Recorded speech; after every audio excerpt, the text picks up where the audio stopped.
Mukunda Silks grand opening on 23rd November at Dilshuk Nagar. 1400 rupees sarees, 111 rupees fancy pattu sarees, మీ సొంతం.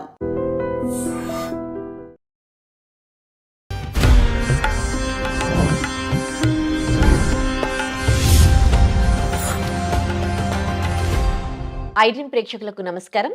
దైవానుగ్రహం కార్యక్రమానికి స్వాగతం. Present మనతో ఉన్నారు త్రివర్ణ గురుపీఠం హీలింగ్ కర్మ గైడింగ్ సోల్ ఆస్ట్రాలజర్ హరిత గోగినేని గారు. కర్మ సిద్ధాంతం గురించి అడిగి తెలుసుకుందాం. నమస్తే అండి. నమస్తే.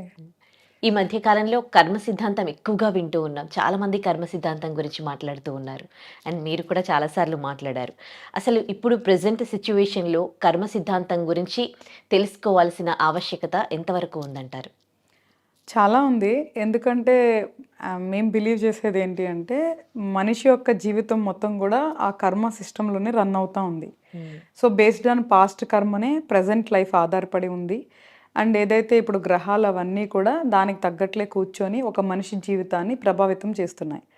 కాబట్టి ఈ కర్మని ఎంత తగ్గించుకోగలము అనేది చూసుకొని అట్లీస్ట్ ఫ్యూచర్ కర్మ బ్యాడ్గా జనరేట్ చేసుకోకుండా చూసుకొని ఈ లైఫ్ ఎంతో కొంత బెటర్ చేసుకొని ఓకే మనకి తెలియని లైఫ్ అయినా రేపు మళ్ళీ పుట్టి మళ్ళీ ఇదంతా అనుభవించటం ఎందుకు అనుకుంటే అట్లీస్ట్ నెక్స్ట్ లైఫ్ కూడా బెటర్ చేసుకోవడానికి ఈ లైఫ్లో మన చేతుల్లో అవకాశం ఉంది అనమాట. సో అందుకనే కర్మ సిద్ధాంతాన్ని కొంచెం అర్థం చేసుకొని ప్రజెంట్ లైఫ్ని మనం ఎంతో కొంత సెట్ చేసుకోవడమే కాకుండా ఫ్యూచర్ అంటే మనకి తెలియని నెక్స్ట్ లైఫ్ కూడా బెటర్ చేసుకునేదానికి ఎక్కువ ఛాన్సెస్ ఉన్నాయి. ఓకే. చాలామంది పెద్దవాళ్ళు నా కర్మ ఇంకా నా జీవితం ఇంతే అని అంటూ ఉంటుంటారు. ఈ మధ్య కాలంలో ఎట్లాంటి ఇన్సిడెంట్స్ జరుగుతూ ఉన్నాయో చూస్తున్నారు. ముఖ్యంగా భార్యాభర్తల విషయంలో కొంతమంది భార్యాభర్తల్లో ఒకరు మంచి వాళ్ళు కాదనుకోండి, కొంతమంది కాంప్రమైజ్ అయ్యి బతుకుతూ ఉంటారు వాళ్ళకి పిల్లలు ఉండడం వల్ల. కొంతమంది ఏమో నేనెందుకు కాంప్రమైజ్ అవ్వాలి అని అనుకుంటూ ఉంటారు. అంటే నా కర్మలో ఇంతే రాసి పెట్టుంది, నేను అనుభవించాలి అని అనుభవించడం బెస్టా, లేకపోతే నా జీవితం ఇంకొకరి కోసం సాక్రిఫైస్ ఎందుకు చేయాలి అనుకొని తనకు నచ్చినట్టుగా ఉండడం బెస్టా? మీరు ఇచ్చే సజెషన్ ఏంటి? యాక్చువల్గా ఇక్కడ 2 థింగ్స్ ఉంటాయి ఉదయశ్రీ. ఫస్ట్ ఆఫ్ ఆల్ ఒక భార్యాభర్తల బంధం అనేది కూడా రుణానుబంధం కర్మ సిద్ధాంతం ప్రకారమే ఫామ్ అవుతుంది. సో ఇక్కడ మంచి చెడులు అనేది ఎప్పుడూ కూడా శాశ్వతం కాదు.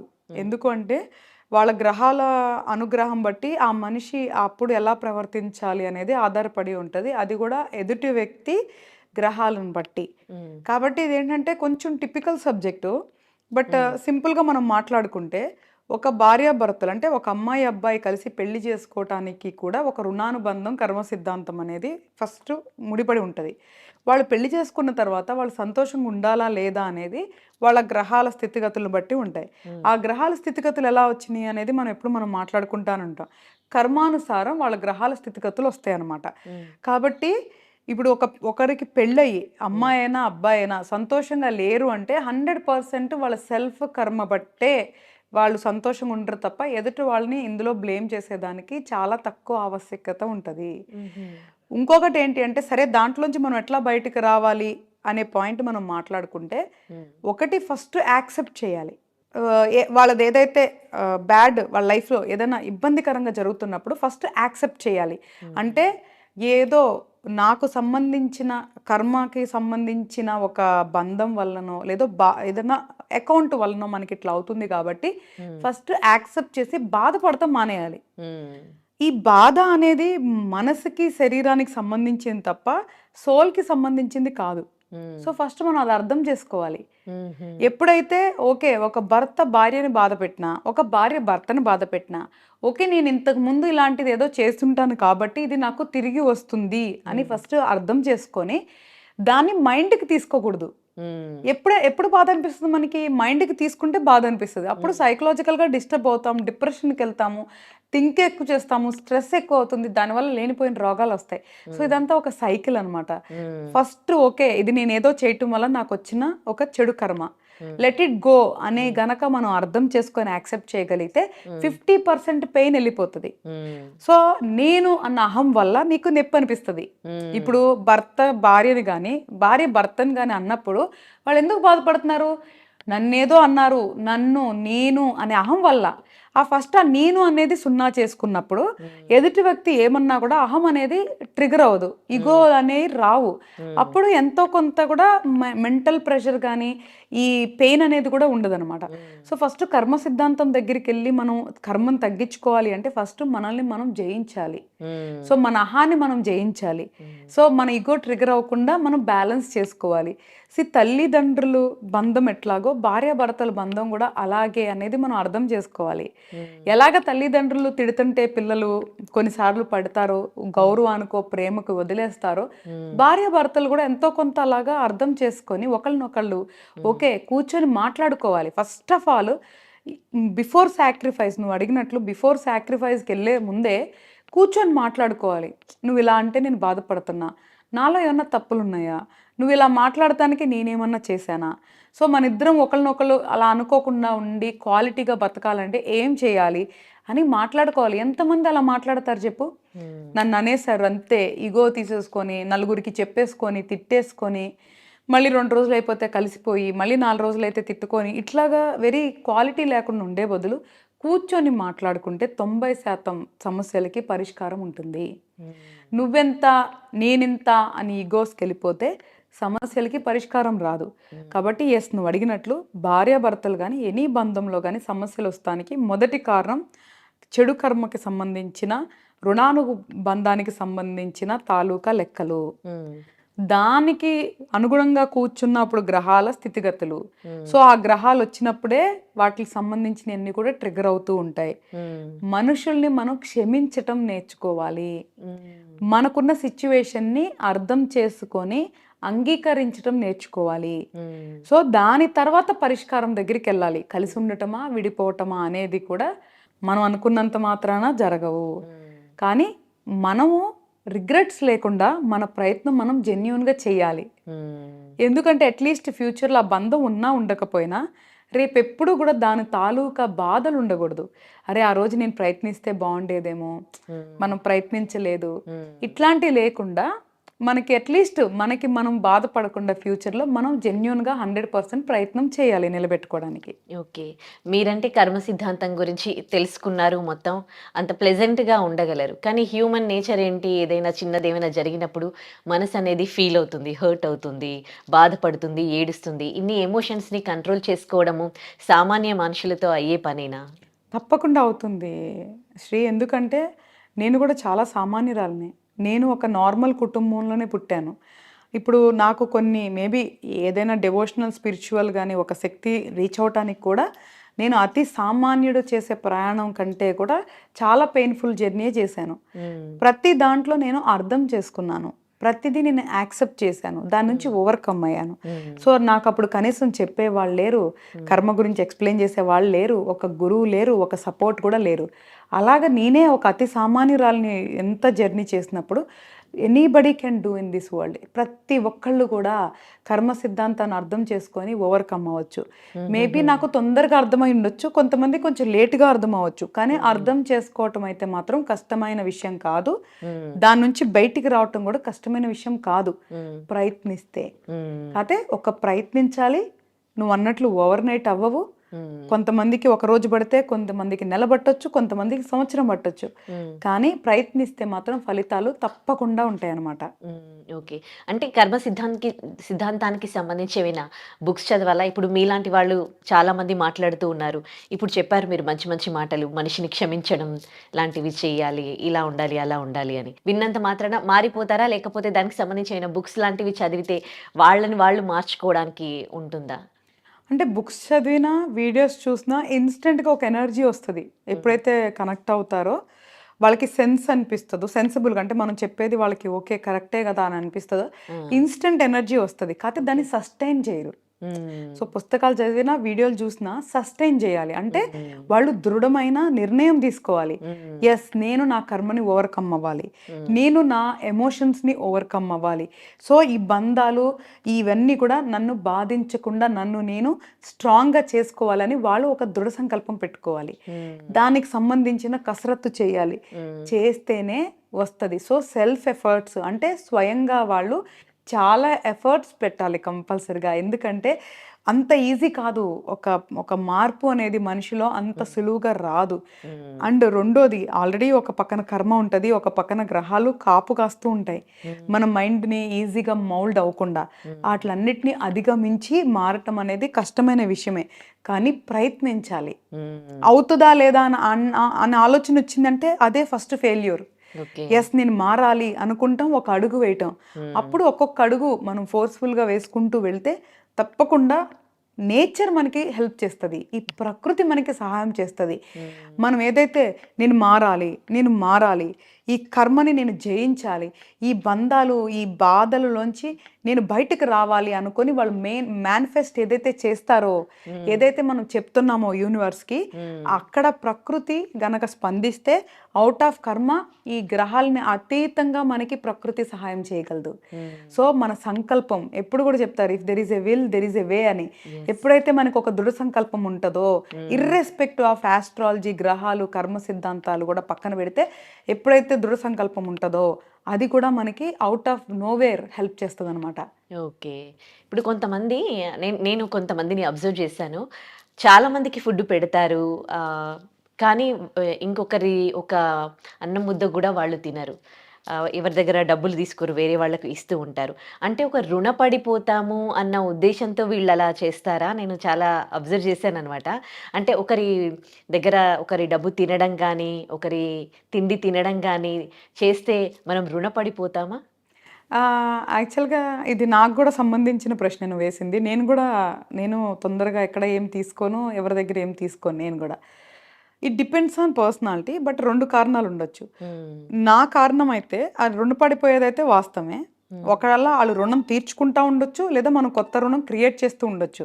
హ్మ్. మనకు ఆ పాస్ట్ ఓకే. మెమోరీస్ మనకు తెలియవు గాబట్టి, ఆ రిపాజిటరీలో ఏముందో ఒరిజినల్‌గా మనకు తెలీదు కాబట్టి, ఇక్కడ 2 ఉంటాయి. హ్మ్. ఎయిదర్ మనం వాళ్ళ దగ్గర తీసుకుంటే వాళ్ళ రుణం తీరొచ్చు మనకి పెట్టిందనుకో, హ్మ్. లేదా మనం కొత్త రుణాన్ని క్రియేట్ చేస్తున్నా ఉండొచ్చు. జడ్జ్ చేయటం చాలా కష్టం అనమాట.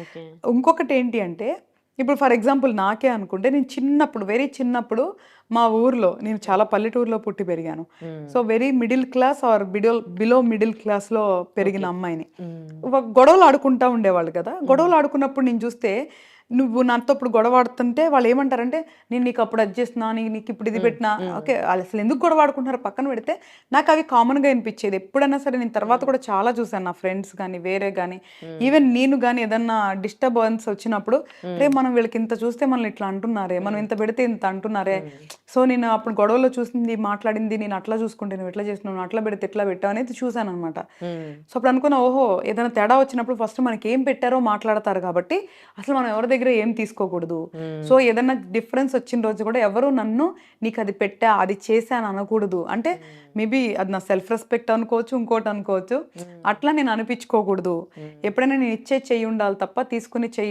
ఉండకూడదని నేను చిన్నప్పుడే నేను డిసైడ్ అయ్యాననమాట. హ్మ్. సో, అలాగా ఇలా 2 రకాలుంటాయి. ఒకటి సెల్ఫ్ రెస్పెక్ట్, ఎందుకు మళ్ళీ తీసుకొని అనిపించుకోవటం అనేది అయ్యుండొచ్చు.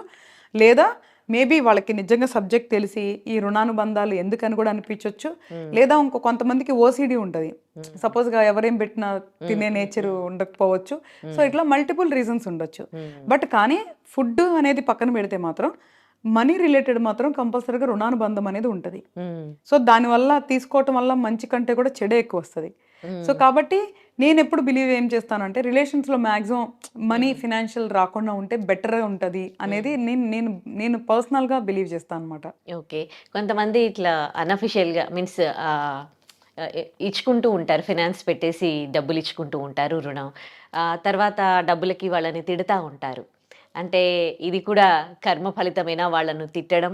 లేకపోతే సరే వాడు నాకు ఏ జన్మలో బాకీ ఉన్నాడని వదిలేయడం బెస్టా? హుహు.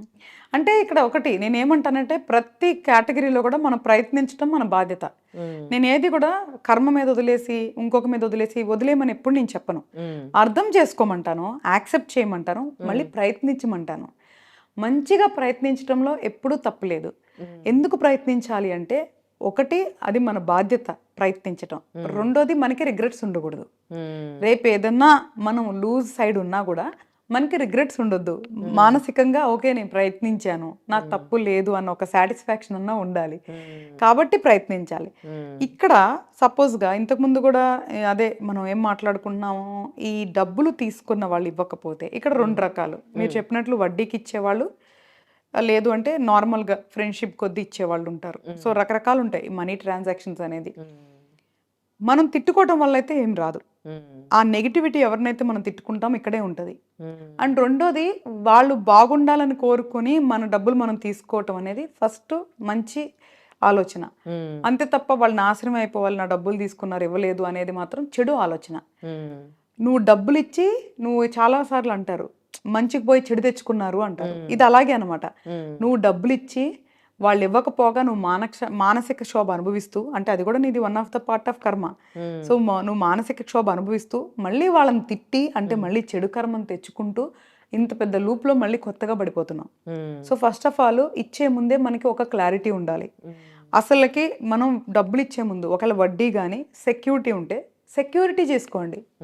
ఒకవేళ వాడు డబ్బు ఇవ్వకపోయినా ఏదైనా ఒక వస్తువో లేదు అంటే ఒక ప్రాపర్టీయో ఏదో ఒక రకంగా మనకి రికవరీ మోడ్ చూసుకొని ఫస్ట్ ఇవ్వటం, వడ్డీకైనా ఎనీథింగ్ ఇచ్చుకుంటే బెటర్. మాట వరుసకి నమ్మకానికి ఇచ్చినప్పుడు మాత్రం ప్రిపేర్డ్గా ఉండండి ఏమి జరిగినా అనేది. అలా నువ్వు తీసుకోగలిగినప్పుడే ఇవ్వాలి తప్ప అనవసరంగా ఇచ్చి మనం పోగొట్టుకున్నాం అని బాధ, వాళ్ళు తీసుకున్నారని ద్వేషం, ఇదంతా కూడా మానసికంగా ఒక వెరీ బ్యాడ్ లూప్ అనమాట. సో ఆ లూప్లోకి పడకూడదు. కాబట్టి ఇచ్చేటప్పుడే సెక్యూరిటీ చూసుకొని ఇవ్వండి. లేదా ఒకవేళ మీకు సెక్యూర్డ్ కాకుండా నాన్ సెక్యూర్డ్ లోన్ ఇచ్చినప్పుడు నమ్మకంతో పాజిటివ్గా ఉండండి. వాళ్ళు బాగుంటారు, మనకి ఇస్తారు అన్న ఒక పాజిటివ్నెస్తో ఉండండి తప్ప వాళ్ళు ఇవ్వరు, వాళ్ళు అలాంటి వాళ్ళు ఇలాంటి వాళ్ళు, అలా అయిపోవాలి ఇలా అయిపోవాలి అంటే your manifesting negativity in the nature. Okay. So వాళ్ళు ఏంటి అనేది పక్కన పెడితే నువ్వు అనుకుంటున్నావు కాబట్టి ఇదే పదే పదే అనుకునేది కూడా నిజమై తిరిగి వస్తుంది. సో మన థాట్ ప్రాసెస్ ఎప్పుడు కూడా పాజిటివ్గా ఉండాలి. అదే ఈవెన్ సీక్రెట్ బుక్ అని మనకి చెప్తుంది. Very very 1 of the famous book అనమాట. దాని తర్వాత చాలా బుక్స్ వచ్చాయి. అంటే మన విల్ పవర్ యొక్క శక్తి, మనం మేనిఫెస్ట్ చేసేది యూనివర్స్లో ఎలా తిరిగి వస్తుంది అనే దాని గురించి చాలా డీటెయిల్గా రాసింది అనమాట. సో అలాగా నేనేమంటాను అంటే అక్కడ ఏం జరుగుతుందో పక్కన పెడితే యాజ్ పర్ కర్మ, యాజ్ పర్ ఇది నేచర్ కూడా ఒకటి ఉంటుంది మనల్ని వాచ్ చేస్తూ. సో దాన్ని కూడా మైండ్లో పెట్టుకోవాలి. కాబట్టి పాజిటివ్ మైండ్లో ఉండాలి. Okay. Either you give as a secured loan, సేఫ్టీగా నీ డబ్బుకి నువ్వు సెక్యూర్ చేసుకొని ఇవ్వు. లేదా వేరేగా ఇచ్చినప్పుడు ఒక నమ్మకంతో పాజిటివ్గా మంచిగా ప్రయత్నించు. సో వాళ్ళు బాగుంటారు, నా డబ్బులు నాకు తిరిగిస్తారు అన్న పాజిటివిటీ కూడా తిరిగి వస్తుంది. సరే అంతా ప్రయత్నించావు, ఓకే తిట్టావో బతిమలాడావో అన్ని ప్రయత్నించావు రాలేదు అంటే 100% నీ కర్మానుసారం, నీ రుణానుబంధానుసారం అది జరిగింది అనేది అర్థం చేసుకోవాలి. కానీ ప్రయత్నించకుండా వదిలేమని మాత్రం నేను చెప్పను. ఓకే. పాపం పుణ్యం అని మాట్లాడుతూ ఉంటాం కదా.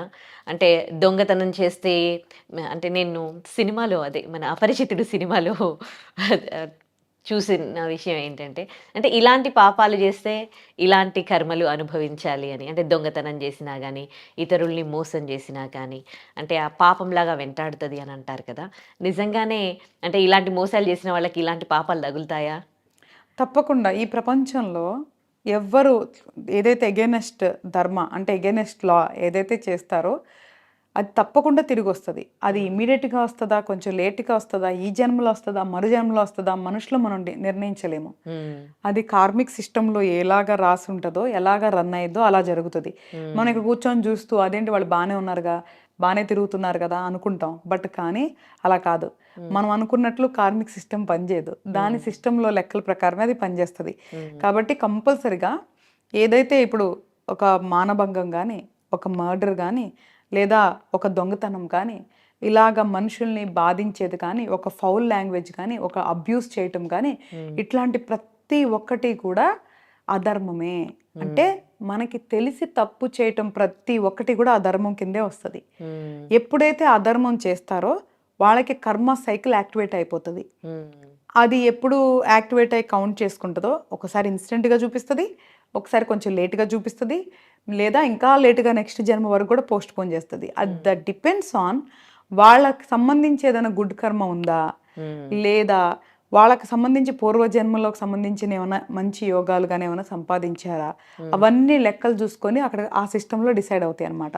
కాబట్టి మనం అదే తప్పు చేశాడు వాడు బాగానే తిరుగుతున్నాడుగా అనుకోవడానికి లేదు. సో ఇన్ టైం ఎప్పుడైతే వాళ్ళకి ఏం జరగాలో అది కర్మానుసారం కంపల్సరిగా జరిగిద్ది, ఒకళ్ళు నమ్మినా నమ్మకపోయినా ఇదైతే తథ్యం.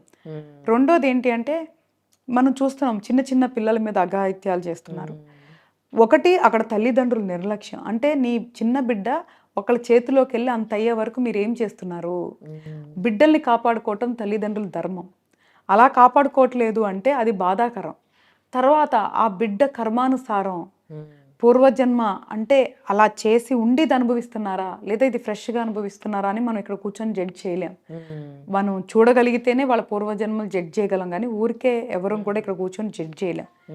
మన అజంప్షన్ చెప్తున్నాం, మన సబ్జెక్ట్ ప్రకారం మనకు తెలిసింది షేర్ చేస్తున్నాం అంతే. ఇది ఇందుకే జరుగుతుంది అందుకే జరుగుతుందని నిర్ధారించట్లేదు, జరిగి ఉండొచ్చు అని మన నాలెడ్జ్ ప్రకారం చెప్తున్నాం.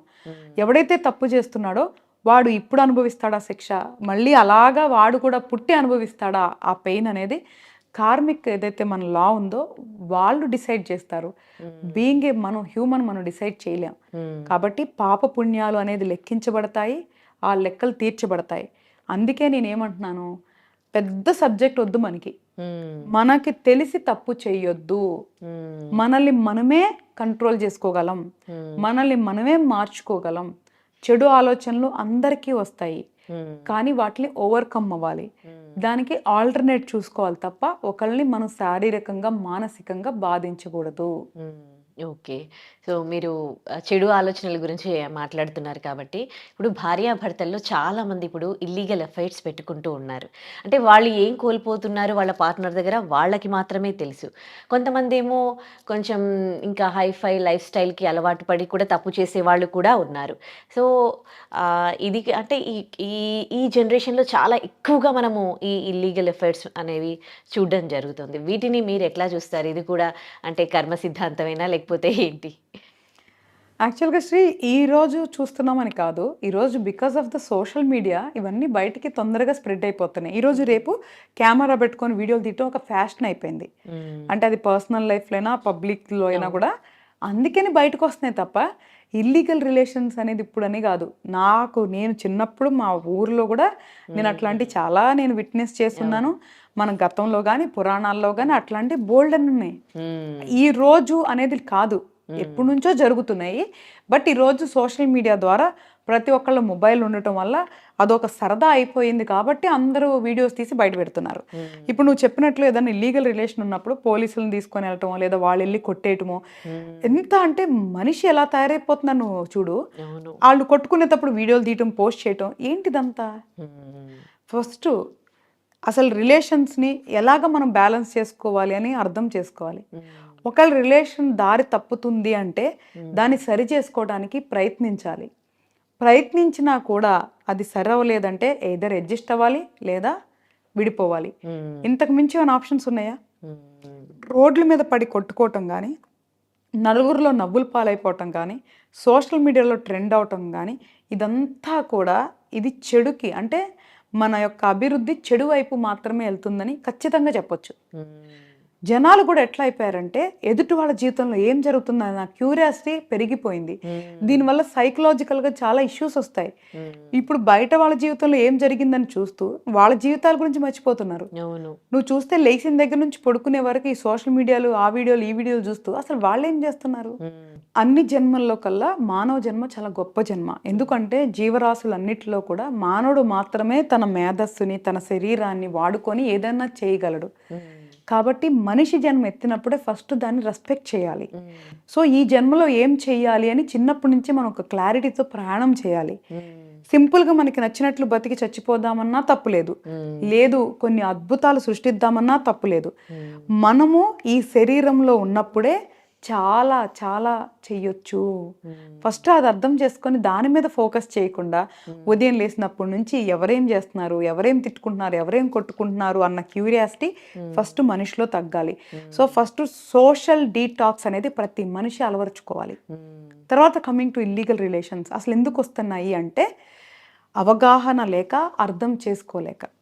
ఇప్పుడు నేను ఏదైతే చెప్పానో చిన్నప్పటి నుంచే మనం ఎందుకు పుట్టాము, అసలు మనం ఎలా బతకాలి అనే క్లారిటీ ఉంటే ఒక రిలేషన్కి వెళ్ళేసరికి మనకు ఒక అర్థం చేసుకొని ఉంటాం కాబట్టి మనకి ఏం కావాలి అనేది ఒక అవగాహన ఉంటుంది. ఎందుకు పెళ్లి చేసుకుంటున్నాం అనేది ఒక ఆలోచన ఉండాలి. అంటే ఆ అవసరానికి పెళ్లి చేసుకుంటున్నాం అంటే either physical are mental needs కోసం పెళ్లి చేసుకుంటున్నాం. సో చేసుకుంటున్నప్పుడు ఏంటి ఎక్స్పెక్టేషన్స్ పెట్టుకుంటున్నాము అనేది కూర్చొని ఫస్టే ఒకరికొకరు సెట్ చేసుకోవాలి.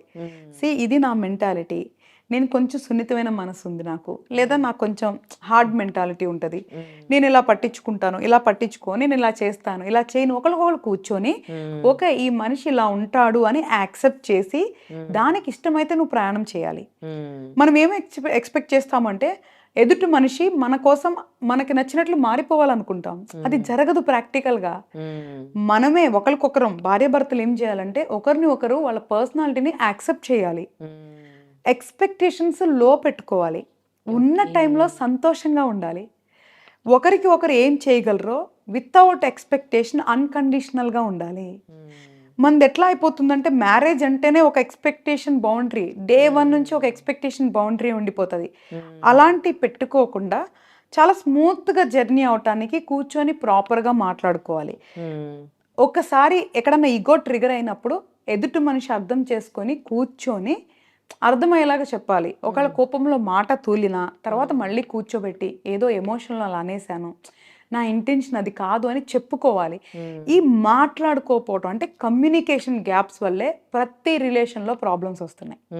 కాబట్టి ఫస్ట్ కమ్యూనికేషన్ అంటే మాట్లాడుకోవాలి. తర్వాత 2 మనం రిలేషన్లో ఏం ఎక్స్పెక్ట్ చేస్తున్నాం ముందే ఒకరికొకరు అది అర్థం చేసుకొని ఆ రిలేషన్లోకి ఎంటర్ అవ్వాలి. ఒకవేళ తర్వాత సంతోషంగా లేము ఏదో ఒక రీజన్తో, అది మెంటల్ ఆర్ ఫిజికల్ రీజన్తో మనం సంతోషంగా లేము అనుకున్నప్పుడు ఏం చేయాలి అంటే అది కూడా కూర్చొని ఎక్స్ప్లెయిన్ చేయాలి. సో ఎప్పుడన్నా వాళ్ళ అన్సాటిస్ఫాక్షన్ ఉంటే అంటే మానసికంగా కానీ శారీరకంగా కానీ కూర్చొని మాట్లాడుకోవాలి. Majority of wife and husbands physical రిలేషన్స్లో ఉన్న ప్రాబ్లమ్స్ గురించి మాట్లాడుకోరు. వాళ్ళ మధ్య ఉన్న ఏదైతే రొమాంటిక్ రిలేషన్ ఉంటుంది కదా, ఒకవేళ అన్సాటిస్ఫాక్షన్ ఉన్నా లేదా వాళ్ళు ఏదైనా కోరుకున్నా ఎప్పుడు ఓపెన్ అప్ అయి మాట్లాడుకోరు.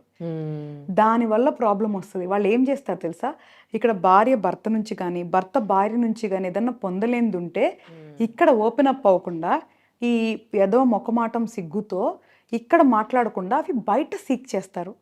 ఇది ఫస్ట్ ప్రాబ్లం అనమాట, మేజర్గా ఫిజికల్ రిలేటెడ్గా.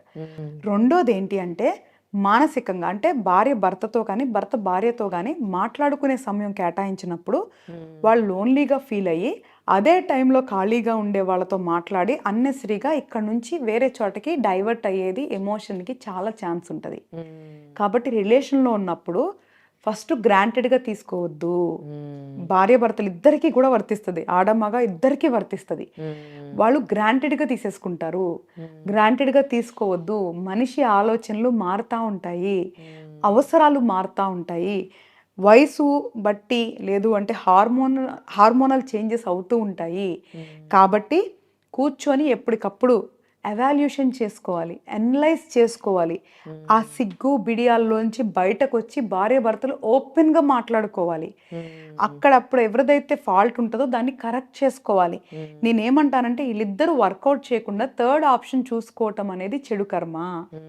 అది ఎటువంటి రిజల్ట్స్ ఇవ్వదు. దానివల్ల ఒక్క నిమిషం మనం ఆలోచించండి, భార్యకు తెలియకుండా భర్త ఫోన్లు మాట్లాడాలన్నా, భర్త తెలియకుండా భార్య ఫోన్లు మాట్లాడాలన్నా దాంకొని మాట్లాడాలి, హైడ్ చేయాలి, డిలీట్లు చేయాలి, తెలియకుండా కలవాలి. ఎక్కడ ప్లెజర్ ఉంది నాకు అర్థం కావట్లేదు. సైకలాజికల్ ఇష్యూస్ ఇవన్నీ.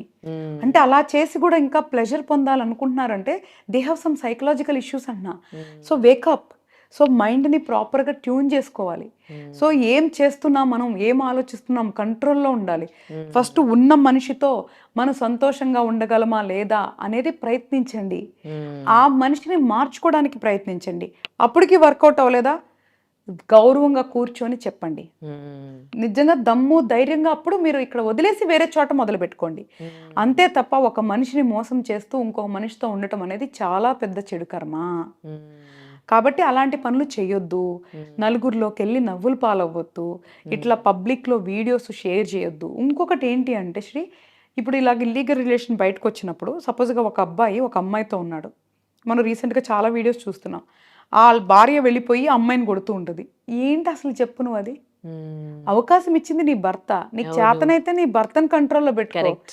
లేదా తీసుకెళ్లి వాడిని కొట్టుకో, లేదంటే ఆ అబ్బాయి మీద కంప్లైంట్ పెట్టుకో. నువ్వు వేరే చోటకెళ్ళే అధికారం నీకు లేదు. యాజ్ పర్ లా కూడా వేరే చోటకెళ్ళే అధికారం నీకు లేదు. ఏ లాలో కూడా, ఏ ప్రజాస్వామ్యంలో కూడా నీ భర్త తప్పు చేస్తే నువ్వు ఆ ప్లేస్కి వెళ్ళి వాళ్ళ మీద మానసికంగా కానీ శారీరకంగా కానీ దూషించే అధికారం నీకు లేదు. యాజ్ పర్ లా కూడా లేదు. You can enquiry with any law, any lawyer. వాళ్ళకి ఏ హక్కు ఉందంటే వాళ్ళ భర్త కానీ భార్య కానీ చీటింగ్ చేస్తే దానికి ఆధారాలు సబ్మిట్ చేసి లా ప్రకారం వాళ్ళు విడిపోవటమో కలిసి ఉండటమో చేసుకోవచ్చు తప్ప కలిసి ఉండాలి అంటే లాలో ఉండదు. కాబట్టి అది పెద్ద మనుషుల మధ్య కూర్చోబెట్టి అన్అఫిషియల్గా మాట్లాడుకొని చేసుకోవాలి తప్ప నువ్వు వెళ్ళిపోయి డైరెక్ట్గా అటాక్ చేస్తానికి లేదు. ఈ రోజు అమ్మాయి మీద అటాక్ చేస్తావు, రేపు ఇంకో అమ్మాయి వచ్చింది చేస్తావా, తర్వాత ఇంకో అమ్మాయి వచ్చి చేస్తావా? అసలకి దారి తప్పిన నీ భార్య నీ భర్తను కంట్రోల్ పెట్టుకోకుండా అవతల మీద వేరే వాళ్ళ దగ్గరికి వెళ్ళి దాడి చేయటం ఏంటి? అలా మనం ఎన్నోసార్లు చూసాం. నేను కూడా చిన్న చిన్న వీడియోస్ చూసా. కారులో ఒక అమ్మాయి అబ్బాయి కూర్చొని ఉంటే భర్త వెళ్ళిపోయి అబ్బాయిని అమ్మాయిని దారుణంగా కర్రలతో కొట్టేస్తున్నారు. అలా చేసే అధికారం ఎవరికి లేదు. తప్పు చేసే అధికారం వాళ్ళకి ఎట్లా లేదో వాళ్ళని శిక్షించే అధికారం కూడా లేదు. నువ్వు ఏం చేస్తే వాళ్ళు అక్కడికి వెళ్ళారు అనేది చూడు. ఒకవేళ నిజంగా నువ్వు నిజాయితీగా ఉన్నావా, అయినా వాళ్ళు తప్పు చేశారా, కూర్చోబెట్టి మార్చుకోవడానికి ప్రయత్నించు, లేదా వదిలే. అంతే తప్ప ఒక మనిషి నువ్వు ఇలాగే బతుకు, ఇలాగే ఉండు అనే అధికారం ఈ ప్రపంచంలో ఎవ్వరికీ లేదు. ప్రతి సోల్ ఈజ్ ఇండిపెండెంట్. ప్రతి ఆత్మ ఈ భూమి మీదకి సింగిల్గా వచ్చింది, సింగిల్గా వెళ్ళిపోతుంది. సో దానికి ఎక్కడా కూడా ఎవ్వరు కూడా రిస్ట్రిక్ట్ చేసి బంధించి బాధించే అధికారం ఎవరికీ లేదు. వాళ్ళ కర్మానుసారం ఏమనుభవిస్తున్నారు అనేది ఎవరికి నన్ ఆఫ్ దేర్ బిజినెస్. కానీ ఒక మనిషి వెళ్ళిపోయి వాళ్ళని ఏ విధంగా అయినా సరే, అది లైంగికంగా అయినా మానసికంగా అయినా శారీరకంగా అయినా దాడి చేసే హక్కు ఒక మనిషికి ఇంకొక మనిషి మీద లేదు. అది ధర్మం ప్రకారం లేదు, న్యాయబద్ధంగా మనం మనుషులు రాసుకున్న చట్ట ప్రకారం కూడా లేదు. నిజంగా ఈ కర్మ సిద్ధాంతం గురించి ప్రతి ఒక్కరూ తెలుసుకుంటే ఇన్ని క్రైమ్స్, ఇన్ని నేరాలు ఘోరాలు కావేమో అనిపిస్తోంది. ఒక మనిషి మనిషిలాగా బతుకుతారేమో అనిపిస్తోంది. అవును. అయితే ఇంకొక ప్రశ్న, కొంతమందికి పిల్లలు సరిగ్గా పుట్టరు. అంటే physically challenging people, abnormal kids పుడుతూ ఉంటారు కదా. వాళ్ళకి ప్రెగ్నెన్సీలో కొంతమందికి తెలిసి కంటారు, కొంతమందికి తెలియక పిల్లలు పుట్టినాక ఇట్లా జరుగుతుంది. ఇదంతా కూడా అంటే వాళ్ళకి ఇంకా జీవితాంతం వాళ్ళు చేసి పెట్టాల్సిందే. అలాంటి వాళ్ళని చూసినప్పుడు అనిపిస్తుంది, ఏంటి ఇదంతా కూడా వాళ్ళ కర్మనా, ఇదంతా అనుభవించేది అని. నిజంగా ఇది పిల్లలు సరిగా పుట్టకపోవడం, కళ్ళ ముందే పిల్లలకి ఏమన్నా అవ్వడము, ఇంకా అంతకు మించిన శిక్ష ఏమైనా ఉండదేమో తల్లులకి అనిపిస్తుంది. ఇది కూడా కర్మ సిద్ధాంతమేనా? 100% శ్రీ. ఇందులో అసలు సెకండ్ థాట్ కూడా లేదు. సో ఒకటి, తల్లిదండ్రులు అనేవాళ్ళు కూడా సేమ్ సబ్జెక్ట్ అనమాట. వాళ్ళు పిల్లల్ని కనగానే గ్రాంటెడ్గా తీసేసుకుంటారు. వాళ్ళని ఏదో ఒక ఆస్తిలాగా, వాళ్ళ సొంతంలాగా తీసేసుకుంటారు. ఫస్ట్ ఆఫ్ ఆల్ మనం అర్థం చేసుకోవాల్సింది ఏంటంటే, ఇప్పుడు ఈ జన్మలో ఇప్పుడు ఎవరైతే పేరెంట్స్ పిల్లల్ని కంటున్నారో అది వాళ్ళ ఇష్టంతోనో, వాళ్ళ ప్రేమకు చిహ్నంగానో, లేదా వాళ్ళ వంశాన్ని ఉద్ధరిస్తానుకో కంటున్నారు. అసలు ఆ సబ్జెక్ట్ అసలు డిఫరెంట్ సబ్జెక్ట్ మళ్ళీ. సరే, ఎవరైతే వాళ్ళ ఇష్టంతో పిల్లల్ని కంటున్నారు కదా, ఆ పిల్లలు వాళ్ళకి అంటే ఆ పిల్లలే ఎందుకు పుడతారు అనేది మాత్రం 100% రుణానుబంధం, కర్మ సిద్ధాంతం ఈ రెండింటికి సంబంధించిన సబ్జెక్టు. బేసికల్గా వాళ్ళకి మనం రుణం తీర్చుకోవడానికి, వాళ్ళకి సేవ చేయడానికి మనం పిల్లల్ని కంటున్నాం. కానీ వాళ్ళు ఏదో మన ఆస్తిలాగా, రేపే వాళ్ళు మన ఫ్యూచర్ లాగా, ఈరోజు మన జీవితాన్ని అన్నిటినీ చంపేసుకొని వాళ్ళని పెంచి పోషించడానికి, వాళ్ళకి అన్ని వసతులు ఇవ్వటానికి చాలా త్యాగాలు చేసేసుకొని చాలా సంతోషం చంపేసుకొని చేస్తాం. ఆ కాన్సెప్ట్ ఈజ్ రాంగ్. పిల్లలు అనేది బాధ్యత. ఆ బంధం ఎందుకు వచ్చిందంటే, ఏదో జన్మలో వాళ్ళకి రుణపడి ఉన్నాం, ఈ జన్మలో తీర్చుకోవాలి కాబట్టి అది ఒక రుణానుబంధంగా వచ్చింది. వాళ్ళు మీ ఆస్తి కాదు, అంతస్తు కాదు. వాళ్ళు పెరిగి పెద్ద అయ్యే లోపల వాళ్ళతో జీవితాంతం మనం ఉండం కదా. మనం ముందే ఈ శరీరాన్ని వదిలిపెట్టి వెళ్ళిపోతాము. మళ్ళీ ఎక్కడో పుట్టి ఎక్కడో జన్మలో మనం ఏదో పని చేసుకుంటాము. అసలు వాళ్ళకి మనకి సంబంధంలా చివరికి మన బొమ్మలు ఫోటోల్లో మిగులుతాయి. ఏంటి అసలుకి ఇది నాది అనేది ఏది అని అడుగుతున్నా. ఫస్ట్ అర్థం చేసుకోవాల్సింది ఏంటంటే, నాది అని ఏది లేని ప్రపంచంలో మనం ఏం చేస్తున్నాము అనేది ఫస్ట్ అర్థం చేసుకోవాలి. తర్వాత ఈ బంధాలు బాధల గురించి మాట్లాడాలి. అసలు ఫస్ట్ మనిషి జన్మ ఏంటి, మనం ఎందుకు వచ్చాం, ఏం చేస్తున్నాము అనేది అర్థం చేసుకోవాలి. ఎవరికి వాళ్ళు వాళ్ళని జయించాలి. అంటే ఇప్పుడు నాకు ఒక ఆలోచన వస్తే అది నేను కంట్రోల్ చేసుకునే శక్తి నా దగ్గర ఉండాలి. అంటే నా పంచేంద్రియాలు నా ఆధీనంలో ఉండాలి. మెయిన్ సెకండ్ చేయాల్సిన పని అది. థర్డ్, ఈ బంధాలని అర్థం చేసుకోవాలి.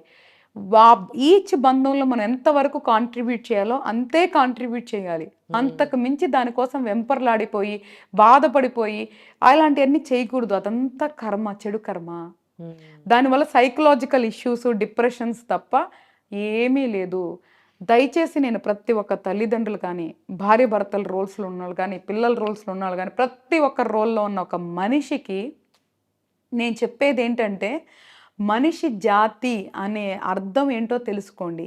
ఒక మనిషి శరీరంలో ఏమేం చేయగలడో తెలుసుకోండి. ఏం చేయాలనుకుంటున్నారో దాన్ని నిర్ణయించుకోండి. ఈ బంధాలలో పడి మన జీవితాన్ని నాశనం చేసుకోవద్దు. ఈ మనిషి జన్మని వృధా చేసుకోవద్దు. ఏదైతే ఉందో అది కర్మని యాక్సెప్ట్ చేస్తారో లేదా మెచ్యూర్డ్గా దాన్ని ఇగ్నోర్ చేస్తారో, ఈ క్షణాన్ని మనం చంపుకొని బతకొద్దు. రేపటి గురించి ఈ క్షణాన్ని చంపుకోవద్దు. గ్యారంటీ లేని రేపు కోసం ఈ రోజు ఎందుకు మనకి ఎంత తాపత్రయం, ఎంత బాధ? ఈ రోజు బతకండి, ఈ రోజు జీవించండి. దాని తర్వాత రేపు వచ్చినప్పుడు మళ్ళీ ఆ రోజు బతకండి, ఆ రోజు జీవించండి. అంతే తప్ప రేపటి గురించి, వచ్చే నెల గురించి, వచ్చే సంవత్సరం గురించి అసలు ఇవన్నీ వద్దు. నేనేమంటున్నాను అంటే, పిల్లలు ఎవరికి ఎందుకు పుట్టాలి అనేది ఆ రుణానుబంధం కర్మ సిద్ధాంతానుసారం పుడతారు. ఒకవేళ మంచి పిల్లలు పుట్టారా సంతోషపడండి. ఏదన్నా శారీరకంగా మానసికంగా లోపమున్న పిల్లలు పుట్టారా యాక్సెప్ట్ చేయండి, అంగీకరించండి. వాళ్ళకి సేవ చేయటమే మీ కర్మ రిలేటెడ్ అంటే తప్పదు, చెయ్యాలి. కానీ అది బాధగా చేయకండి, సంతోషంగా చేయండి. అప్పుడు మనము మన జీవితాన్ని అనుభవించవచ్చు. ఆ పాజిటివ్ ఎనర్జీ వాళ్ళకెళ్ళి కూడా వాళ్ళు తొందరగా క్యూర్ అవ్వచ్చు, వాళ్ళ లైఫ్ బెటర్గా అవ్వచ్చు. అబ్బా నా కర్మ నేను ఇలా చేస్తున్నాను అనుకొని నువ్వు బాధపడుతూ చేస్తే దాని నుంచి మంచి ఫలితాలు రావు. కాబట్టి మనం చేసేది సంతోషంగా చేయాలి. ప్రతి పని కూడా, ప్రతి బంధంలో కూడా ప్రతిదీ సంతోషంగా చేయండి. అప్పుడు రిజల్ట్స్ కూడా అలాగే ఉంటాయి. లేదా అట్లీస్ట్ మనం బాధపడం కదా. ఈరోజు మొగుడు అట్లున్నాడు, పిల్లలు ఎట్లున్నారు, పక్కింటోళ్ళు ఇట్లా ఉన్నారని అంటున్నారంటే ఎక్కడున్నావు నువ్వెక్కడా? ఫస్ట్ నిన్ను నువ్వు ప్రేమించుకో. నీ జీవితాన్ని, నీ శరీరాన్ని, నీ మైండ్ని ఫస్ట్ ట్యూన్ చేసుకో. అప్పుడు ఈ బంధాలు నిన్నేమి చేయలేవు. కర్మ కూడా మనల్ని బాధించలేదు. నేనేం చెప్తానంటే, కర్మ కూడా మనల్ని బాధించలేదు. ఆ స్థాయికి మనిషి వెళ్ళగలడు, అంతకు మించి వెళ్ళగలడు. సో నీలో ఉన్న బలం తెలుసుకో. నీ బలహీనత నుంచి నువ్వు బయటికి రా. సో అప్పుడే మనం ఈ శరీరంలో కొన్ని అద్భుతాలు సృష్టించవచ్చు. ఓకే. ఇంకొక ప్రశ్న, మీరు అన్నారు కదా కొంతమందికి ఏమో చాలా కష్టపడితే, ఎంతో కష్టపడితే ఏదైనా సాధించాలి అంటే చాలా ఎక్కువ కష్టపడాల్సి వస్తుంది. కొంతమందికి ఏమో చాలా ఈజీగా వాళ్ళు అనుకున్నది సాధిస్తూ ఉంటారు. అప్పుడు అనిపిస్తుంది, ఏంటి నాకు ఎప్పుడు ఇవే కష్టాలు, ఎందుకు నేను ఇంత కష్టపడాలి ఏదైనా కావాలంటే. వాళ్ళకంత ఈజీగా దొరుకుతుంది కదా, నాకేం తక్కువ వాళ్ళకేం ఎక్కువ అని. సో ఆ ఫీల్ ఉన్నప్పుడు ఏం చేయాలి? ఫస్ట్ ఆఫ్ ఆల్ ఆ కంపారిజన్ ఉండకూడదు. మన జీవితం అనేది ఒకరితో కంపేర్ చేసుకోకూడదు. కంపేర్ చేసుకున్నాం అంటే మనల్ని మనం తగ్గించుకున్నట్లు. ఫస్ట్ ఒకళ్ళతో మనం ఏదైతే ఆ హెచ్చు తగ్గులు అనేది అసలు మన మైండ్లో ఉండకూడదు. ఇప్పుడు జనరల్గా అన్నిటికీ అహం ఉంటుంది కదా. ఫస్ట్ ఆ విషయంలో పెట్టుకోండి, ఎవరికి వాళ్ళే గొప్ప. సో మనకి మనమే గొప్ప, మనం ఎందుకు కంపేర్ చేసుకోవాలి? పోనీ తొందరగా నేర్చుకొని మనం ఏం సాధించాలి, లేట్గా నేర్చుకొని ఏం కోల్పోతున్నాం? మన మేధస్సు అనేది మన గ్రహాల స్థితిగతులు బట్టి వస్తుంది. ఆ గ్రహాల స్థితిగతులు అనేది మన కర్మానుసారం వస్తుంది. కాబట్టి మనకి ఎలా ఉంది మన మేధస్సు శక్తి, దాని తగ్గట్టు మనల్ని మనం మౌల్డ్ చేసుకోవాలి. తొందరగా నేర్చుకునే శక్తి మనకు ఉంది అంటే దాని తగ్గట్టు ఏం నేర్చుకోవాలి, ఏం చేయాలి అని ప్రణాళిక ఉండాలి. ఒకవేళ స్లోగా నేర్చుకునే శక్తి ఉన్నప్పుడు దాని తగ్గట్టు ఎలా వెళ్ళాలో చూసుకోవాలి. అంతే తప్ప అసలు ఒకరితో పోల్చుకోవటం అనేది వెరీ వెరీ ఫూలిష్నెస్. నేనేమంటున్నాను, అహాన్ని జయించమంటున్నా, కానీ నిన్ను నువ్వు తక్కువ చేసుకోమని చెప్పట్లేదు. ఆత్మగౌరవం చాలా ముఖ్యం. ఆత్మగౌరవం ఉన్నోళ్ళు ఎప్పుడు ఒకరితో ఎప్పుడు కంపేర్ చేసుకోరు. ఎప్పుడు ఒకళ్ళని పై స్థాయిలో చూడరు, ఒకళ్ళని కింద స్థాయిలో కూడా చూడరు శ్రీ. మళ్ళీ రెండు చూడరు. నిజంగా ఎవరికైతే ఆత్మగౌరవం గురించి కరెక్ట్గా తెలుసో వేరే మనుషుల్ని పై స్థాయిలో చూడరు, కింద స్థాయిలో చూడరు, సమానంగానే కనిపిస్తారు ప్రతి ఒక్కళ్ళు కూడా. కాబట్టి ఒకళ్ళతో కంపారిజన్ చేసుకోవద్దు. మన జీవితం, ప్రతి ఒక్కళ్ళ జీవితం డిఫరెంట్గా ఉంటుంది. ఇన్ని కోట్ల మంది జీవితం కదా, అందరిది ఒకేలాగుండదు. కాబట్టి మనం ఏం చేయాలనుకున్నాం దానికి ఒక ప్రణాళిక వేసుకొని ఎవ్వరి గురించి పట్టించుకోకుండా మన ప్రణాళిక ప్రకారం మనం వెళ్ళిపోతూ మనం ఎలా ఉన్నాం ఎలా తిన్నాం అనేది మనది మాత్రమే మనం మైండ్లో పెట్టుకొని తెలిసి ఎవరికి ఇబ్బంది పెట్టకుండా తెలిసి తప్పు చేయకుండా గనక జీవిస్తే మనం సంతోషంగా ఉంటాము. ఎప్పుడు పక్కింటి వాళ్ళకి అది ఉంది మనకి ఇది లేదు అని మొదలైందా ఈ క్షణాన్ని మళ్ళీ నువ్వు కోల్పోతున్నావు. నేను అదే చెప్తుంది, ఒకరితో కంపేర్ చేసుకొని ప్రజెంట్ ఉన్న క్షణాన్ని కోల్పోవద్దు. ఒకవేళ మనకి ఏమైనా కావాలా ఎలా సాధించుకోవాలో మార్గాలు ఎంచుకుందాం. మా గురువు కానీ ఎంతోమంది గురువులు కొన్ని మార్గాలు వాళ్ళు ఎన్నో సంవత్సరాల సాధనతో కొన్ని మార్గాలు సృష్టించారు. అది డెవోషనల్ అనుకో, స్పిరిచువల్ అనుకో, లేదా సైకలాజికల్గా సబ్జెక్ట్ ప్రకారం సైన్స్ ప్రకారం కూడా ఉన్నాయి. ఆ మార్గాల్లో వెళ్ళి నీకు కావాల్సింది సాధించుకో.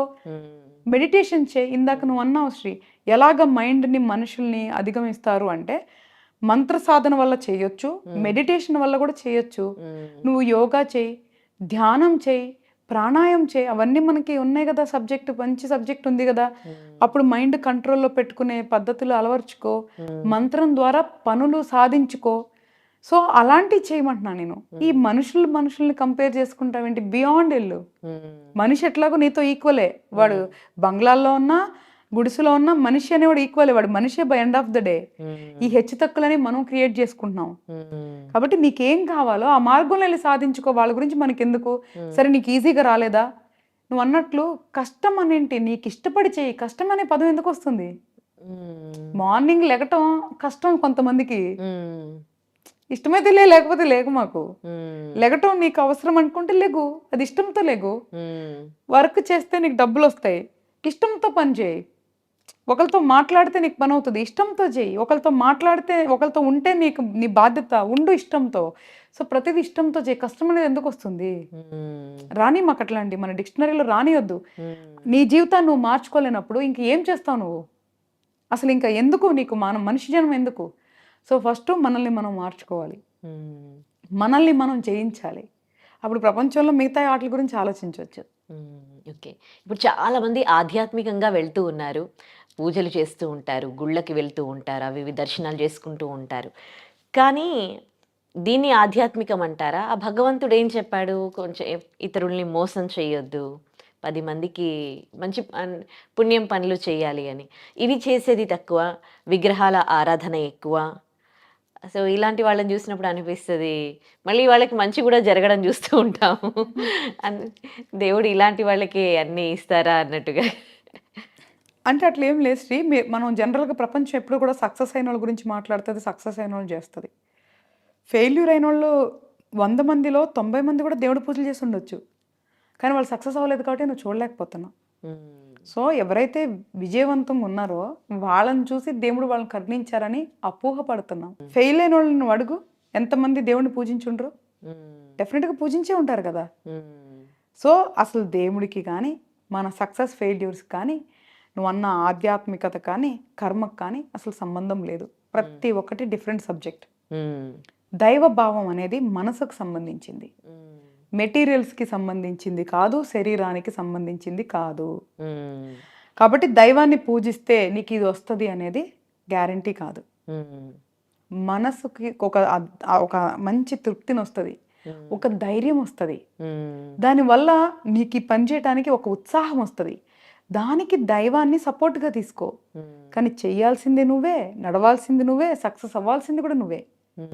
దానికి కావాల్సిన టూల్ని మనం నేచర్ నుంచి తీసుకుంటున్నాం. అది దేవుడనో, పూజనో, లేదు అంటే నీలో ఉన్న ఒక మేధస్సనో, దీనికి రకరకాలుగా పేర్లు పెట్టుకుంటున్నాం. ఒక్కటే నేను చెప్తాను, నేను నేర్చుకున్న దాని నుంచి, నేను చూసిన దాని నుంచి, మా గురువులు చెప్పిన దాని గురించి, దైవభక్తి ఎంత ఉన్నా ధర్మం లేనంత వరకు అది ఉపయోగం లేనిదే. నువ్వు ఎన్ని పూజలు చేసినా నువ్వు ధర్మం పాటించినంత వరకు అది సున్నా. దైవం ఎప్పుడు కూడా అధర్మాన్ని ప్రోత్సహించరు, దైవం ఎప్పుడు కూడా అధర్మాన్ని సపోర్ట్ చేయరు. కాబట్టి మనము వేరే వాళ్ళు పూజలు చేస్తున్నారా, వాళ్ళకి బెనిఫిట్ ఉందా అనే సబ్జెక్టు మనం పక్కన పెట్టేయాలి. నేను చెప్తున్నాక అసలు వేరే వాళ్ళని చూసే సబ్జెక్టు మనం పక్కన పెట్టేసేయాలి. మనం ఏం చేయాలి? దైవారాధన చేద్దామా, మంత్ర సాధన చేద్దామా, లేదా మెడిటేషన్ చేసి మెంటల్గా మనము స్ట్రాంగ్ అవుదామా అనేది మనం నిర్ణయించుకొని ఆ మార్గంలో నమ్మకంతో దృఢ సంకల్పంతో ప్రయాణం చేయాలి. అందరికీ ఓవర్ నైట్ పని అయిపోవాలి, ఓపికలు ఉండవు. అబ్బా నేను మొదలు పెట్టేసా, మెడిటేషన్ చేసేస్తున్నా, 10 రోజులు అయిపోయింది ఏం రాలేదబ్బా, నెల అయిపోయింది ఏం రాలేదు, సంవత్సరం అయిపోయింది ఏం రాలా, మంత్రం చేసేస్తున్నానే, ఏది వాళ్ళు చేసే 11:108కి మంత్రం చేసేస్తున్నానే ఏం అవ్వట్లేదే. అది కాదు, ఒక సిస్టమ్ ఉంటుంది. ఇప్పుడు ఎలాగ ప్రకృతి సంవత్సరంలో నువ్వు ప్రకృతిని చూడు, దానికంటే ఒక సిస్టమ్ ఉందిగా. ఒక సీజన్లో వర్షాలు పడతాయి, ఒక సీజన్లో మంచు కురుస్తుంది, ఒక సీజన్లో ఎండ వేస్తుంది. సృష్టికి ఎలాగా ఒక సిస్టమ్ ఉందో ప్రతి దానికి కూడా ఒక సిస్టమ్ ఉంటుంది. అది మనం అర్థం చేసుకోవాలి. మనం చేసే సాధన నమ్మకంతో చాలా చాలా పాజిటివ్ ఎనర్జీతో చేసినప్పుడు ఫలితాలు తొందరగా ఉంటాయి. అసలు నువ్వు మొదలు పెడతావే అనుమానంతో మొదలు పెడుతున్నావే, ఇంకా ఫలితాలు ఎక్కడి నుంచి వస్తాయి? ఎప్పుడైతే నువ్వు నమ్మావో అనుమానం అనేది ఎప్పటికీ రాదు. సో నిరుత్సాహత ఎప్పటికీ రాదు. కాబట్టి మనం చేసే ప్రయత్నంలో లోపం ఉన్నట్లు అది సరి చేసుకోండి. దైవాన్ని ఎలా పూజించాలో నేర్చుకోండి, దైవాన్ని ఎలా సాధించుకోవాలో నేర్చుకోండి, అనుకున్నవి ఎట్లాగా మనం పొందాలి అంటే ఏం చేయాలో తెలుసుకోండి. అవన్నీ తెలియకుండా మనం అది చేసాం ఇది చేసాం అనుకుంటా అంటే మన సెల్ఫ్ సాటిస్ఫాక్షన్ కోసం మాట్లాడుతున్నాం. చాలా మంది కూడా రిలేషన్స్లో వాళ్ళు నిజంగా ఎఫర్ట్స్ పెట్టరు. నేను అది చేసా ఇది చేసా నలుగురు చెప్పుకుంటారు తృప్తి పడటానికి. వాళ్ళు నిజంగా అవన్నీ చేయరు. వాళ్ళ సాటిస్ఫాక్షన్ కోసం చెప్పుకుంటారు, ఎదుటోడు చేసింది చెప్పరు. నేను అది చేసా ఇది చేసా అని చెప్తారు. అది తప్పు అంటున్నా. ఎదుటి వాళ్ళు ఎప్పుడు మేజర్గా మనిషిలో ప్రాబ్లం ఏంటి తెలుసునా, వాళ్ళల్లో ఉన్న లోపాలని యాక్సెప్ట్ చేయటం, వాళ్ళ తప్పుల గురించి మాట్లాడలేకపోవటం, ఎదుటి వాళ్ళని దూషించటం, పక్క వాళ్ళతో పోల్చుకోవటం, ఇవన్నీ వద్దు. మనం ఒక్కళ్ళమే పుట్టాం, ఒక్కళ్ళమే పోతాం. ఈ మధ్యలో జరిగే ఈ మాయలో ఈ బంధాల్లో పడకుండా ఎలా మనం సంతోషంగా, అంటే మనం అనుకునే సంతోషం, ఎందుకంటే అది కూడా ఒక్కొక్కరికి ఒక్కొక్కలాంటిగా ఉంటుంది. సంతోషానికి కూడా ఒక డెఫినేషన్ లేదు. అది ప్రతి జీవితంలో మారుతూ ఉంటుంది సంతోషం.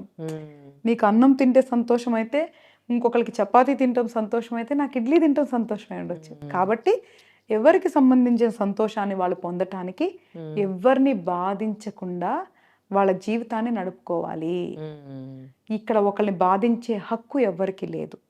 కాబట్టి ఒకళ్ళు అట్లాగా అనేది పక్కన పెట్టేసి ఫస్ట్ అసలు దైవాన్ని ఎట్లా ఆరాధించాలి, మనం ఎలాగ మనం అనుకునే సాధించాలి అని కరెక్ట్ మార్గంలోకి వెళ్ళమని చెప్తున్నా. ఓకే, నేను చాలా మందిని చూశాను కర్మ సిద్ధాంతాన్ని నమ్మే వాళ్ళని. కొంచెం ఒక 10-20 ఇయర్స్ బ్యాక్ వెళ్తే వాళ్ళు బాగా ఎక్కువగా నమ్మేవాళ్ళు ఉన్నారు ఈ కర్మ సిద్ధాంతాన్ని, ఇది చేస్తే ఇలా జరుగుతుందని. నాకు తెలిసిన ఒకరు వాళ్ళ హస్బెండ్ ఇల్లీగల్ ఎఫైర్ పెట్టుకొని ఇంకొకరిని ఇంట్లోకి తీసుకొస్తే తను ప్రెగ్నెంట్ కాబట్టి ఆ లేడీ ఏం చేసింది, అప్పటికే ఆ లేడీకి 4 పిల్లలు ఉన్నారు, ఆడపిల్లలు. అంటే నా భర్త ఇంకొకరిని మోసం చేశాడు, ఇప్పుడు ఆ పాపం నా పిల్లలకి తగులుతుందని తను ఇంట్లోకి తీసుకొచ్చి పెట్టుకున్నారనమాట. ఆ తర్వాత మొత్తం ఏమైందంటే ఇంకా మొత్తం తను ప్రాపర్టీ అంతా ఆక్యుపై చేసి ఫస్ట్ వైఫ్ని బయటికి వెళ్ళగొట్టడం జరిగింది.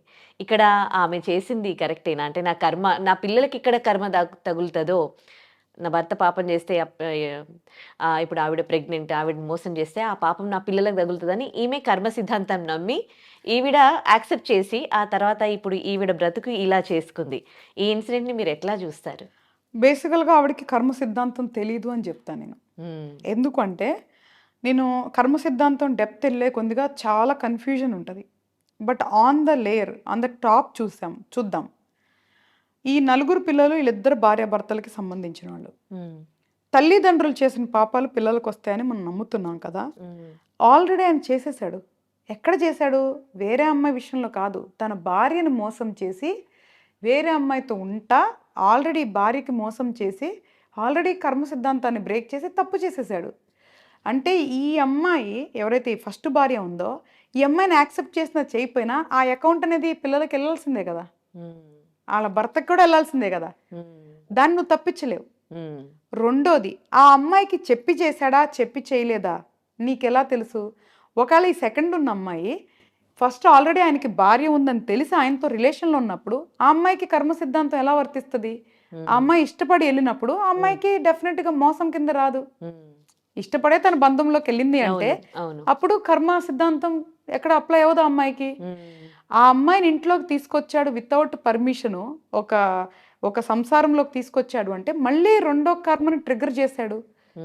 అంటే ఆల్రెడీ ఆయన ఒక తప్పు చేసేసినప్పుడు ఇక్కడ పర్మిషన్ లేకుండా ఒక భార్యను నమ్మించి మనసా వాచా కర్మణ నీతో ఉంటాను అని ఎన్నో వాగ్దానాలు చేసి శాస్త్రబద్ధంగా పెళ్లి చేసుకున్న భార్యని మోసం చేసి తప్పు చేశాడు.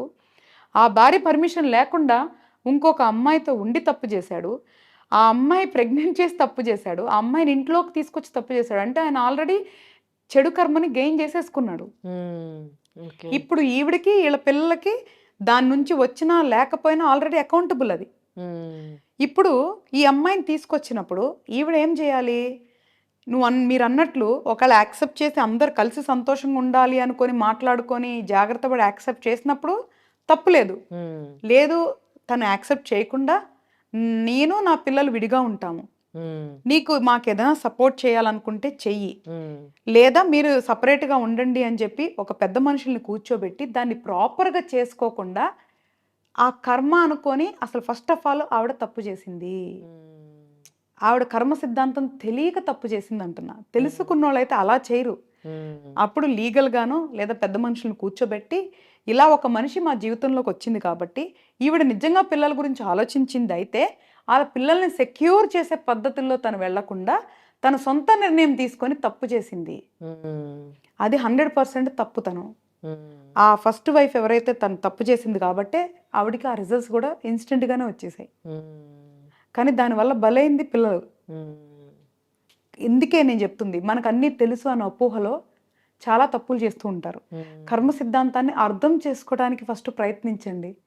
అది చాలా పెద్ద సబ్జెక్ట్, చాలా కన్ఫ్యూజన్గా ఉంటాయి. ఎందుకంటే దానికి చాలా లూప్స్ అండ్ సైకిల్స్ ఉంటాయి. కాబట్టి టూ మచ్గా మనకు వెళ్ళకపోయినా బేసిక్ అర్థం చేసుకోవడానికి ప్రయత్నించి దానికి తగ్గట్టుగా డెసిషన్స్ తీసుకోవాలి అంటున్నా. సో ఇందాక మాటల్లో మీరు అంటున్నారు తల్లిదండ్రులు చేసిన పాప పుణ్యాలు పిల్లలకు తగులుతాయని.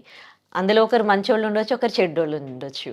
మరి ఇప్పుడు ఆ పిల్లలు ఏం తప్పు చేసినట్టు అంటే ఏం తగులుతుంది పిల్లలకి? అది కూడా విధి రాత కదా శ్రీ. ఇప్పుడు వాళ్ళిద్దరు తల్లిదండ్రులకి వీళ్ళు పుట్టాలి అనేది కర్మ, వాళ్ళు చేసిన పాపంలో పాలు పంచుకోవాలనుకునేది కర్మ. సో విధి రాత అది. కాబట్టి ఇలాంటి తల్లిదండ్రులకి పుట్టాలి అనేది, అనుభవించాలి అనేది ఆల్రెడీ డిసైడ్ చేసే వచ్చారు. అంటే వాళ్ళు చెల్లించుకుంటున్నారు. సో నువ్వు వద్దు అన్నా కూడా అది ఆగదు ఆ cycle.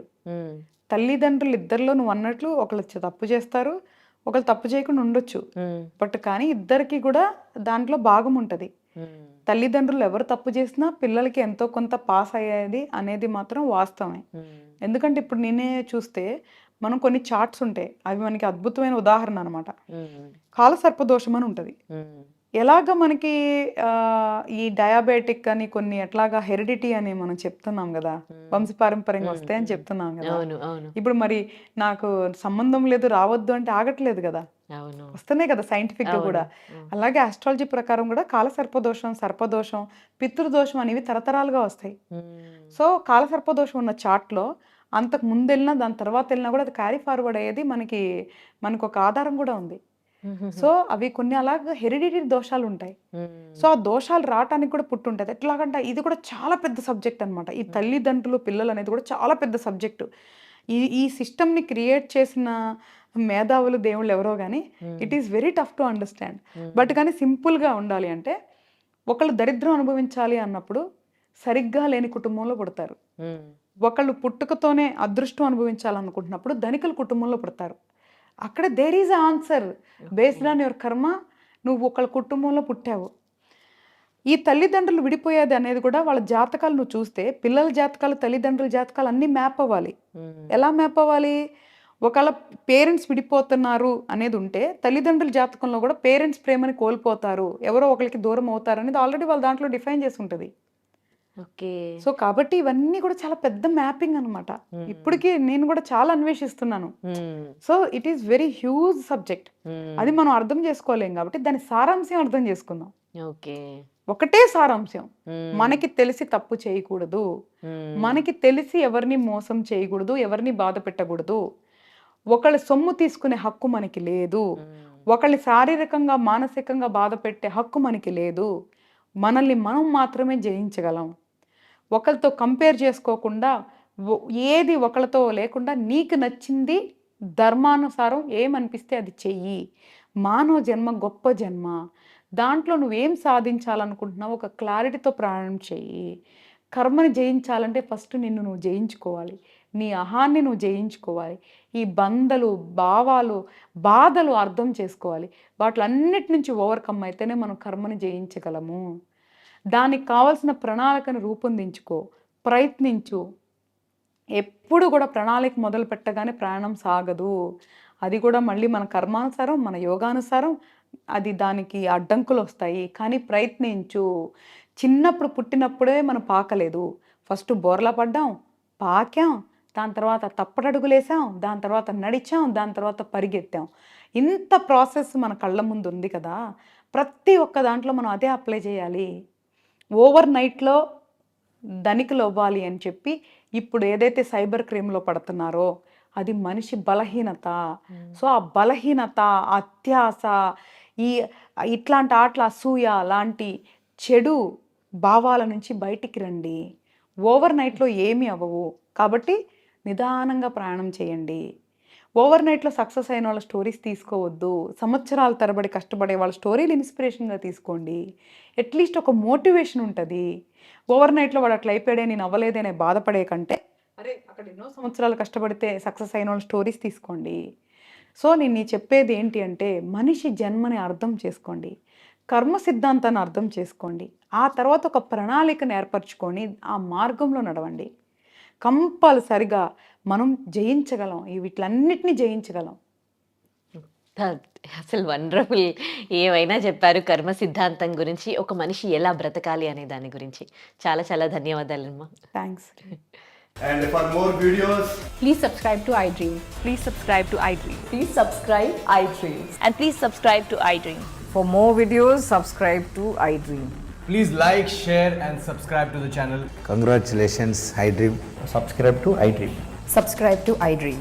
So subscribe to iDream Media. iDream ki iDream team అందరికి huge congratulations. Please subscribe iDream Media. Please subscribe to iDream.